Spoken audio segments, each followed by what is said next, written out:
ഇന്ന് നമുക്ക് ഏത്തപ്പഴം വെച്ച് തയ്യാറാക്കാൻ പറ്റിയ അടിപൊളി ഒരു പലഹാരത്തിൻ്റെ റെസിപ്പിയാണ്. അതിനായിട്ട് നന്നായി പഴുത്ത 3 ഏത്തപ്പഴം പുഴുങ്ങിയെടുത്തിട്ടുണ്ട്. ഇനി ഇത് നന്നായിട്ടൊന്ന് ഉടച്ചെടുക്കാം. അതിലേക്ക് 1 കപ്പ് ഗോതമ്പ് പൊടിയും 1/4 സ്പൂൺ ഉപ്പും 2 സ്പൂൺ സൺഫ്ലവർ ഓയിലും ഒഴിച്ച് നന്നായിട്ട് കുഴച്ചെടുക്കാം. കുഴച്ചെടുത്ത സമയത്ത് കുറച്ച് ലൂസായിട്ടാണ് കിട്ടിയത്. 1/2 കപ്പ് ഗോതമ്പ് പൊടിയും കൂടി ഇട്ട് നന്നായിട്ടൊന്ന് കുഴച്ചെടുക്കാം. നല്ല സോഫ്റ്റായിട്ട് വേണം കുഴച്ചെടുക്കാൻ.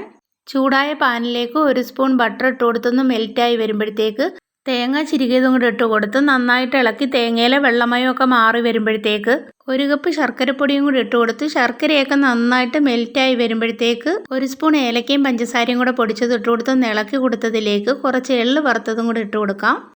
അപ്പോൾ ഇവിടെ ഫില്ലിങ് റെഡി ആയിട്ടുണ്ട്. കുഴച്ച് വെച്ച മാവ് കുറേശ്ശെ എടുത്ത് ചപ്പാത്തി പലകയുടെ മുകളിൽ കുറച്ച് മാവ് ഇട്ടതിന് ശേഷം ഇത് അതിലേക്ക് വെച്ചിട്ട് പരത്തിയെടുക്കാം. പരത്തിയെടുക്കുന്ന സമയത്ത് ഒരുപാട് അങ്ങ് കനം കുറഞ്ഞ് പോകണ്ട. പരത്തിയെടുത്തത് ഓരോന്നായിട്ട് വാഴയിലയുടെ മുകളിലായിട്ട് വെച്ച് കൊടുത്ത് ഫില്ലിങ്ങും കൂടെ അതിന് മുകളിലായിട്ട് വെച്ച് കൊടുക്കാം. ഇങ്ങനെ ഓരോ ലെയറായിട്ടും ഫില്ലിങ് വെച്ച് കൊടുക്കാം. ഞാനിവിടെ 4 ലെയറായിട്ട് എടുക്കുന്നുണ്ട്. ഇനി ഇതിൻ്റെ സൈഡൊക്കെ ഒന്ന് പ്രസ് ചെയ്ത് കൊടുത്ത് ഒന്ന് ഒതുക്കി കൊടുക്കാം.